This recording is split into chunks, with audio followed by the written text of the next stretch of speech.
The W246 generation of the B-class made between 2011 and 2018 was mainly sold with petrol engines in Europe.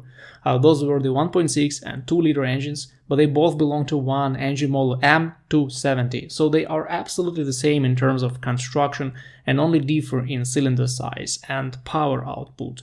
The engines are quite reliable and can easily last up to 200,000 miles or 300,000 kilometers without even minor problems, unless they are neglected in terms of common sense, service intervals, and chain-related symptoms. I know several cases when these engines hit the 500,000 kilometer mark without serious repairs, but mostly they were driven on highways. In the city traffic, these engines give up sooner than that. So when it comes to common problems, the first thing to mention is the chain. The manufacturer doesn't state a clear interval for chain replacement, saying that it should last the lifetime of the engine, which is partially true since when the chain breaks, the lifetime of your engine is over. It will bend the valves and probably damage the pistons, making the repair extremely expensive and not worth it in most cases. The chains usually last about 90,000 miles or 150,000 kilometers and then start rattling. Also, the phasers are quite weak and you can hear them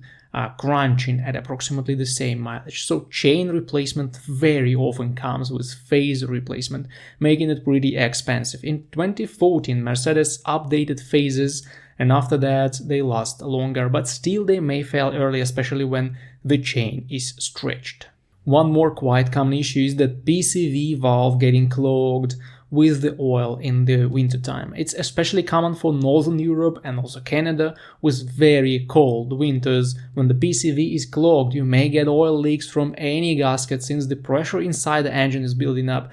Also, the problem is not that easy to spot, so owners often keep driving with it and oil leaks get too bad, leading to low oil levels and oil starvation problems. When the engines were first introduced, they got a lot of criticism for the variable displacement oil pump and electronic thermostat that seemed to be too technological and sensor dependent to be long lasting. But eventually these units haven't become common problems and don't cause a lot of issues in these cars, as well as the IHI turbochargers seems to be quite good and long lasting unless you buy some cheap oil with the wrong viscosity. Both engines have direct injection, so it causes two common issues. The intake valves gradually get clogged with carbon buildup and may require cleaning at a certain point. If you see unstable idle RPMs or feel unusual vibrating when the engine is idling, these are clear signs that the valves need some help. And also the piezo injectors are extremely sensitive to fuel quality, and if you live in a country where bad fuel can be easily purchased, you should pay attention to fuel quality. Other than that, these engines just need good maintenance to last long and cause almost zero problems. Also, they both seem to have more than enough power for the B-class. Now, they are fun to drive and are very economical compared to the majority of competitors on the market.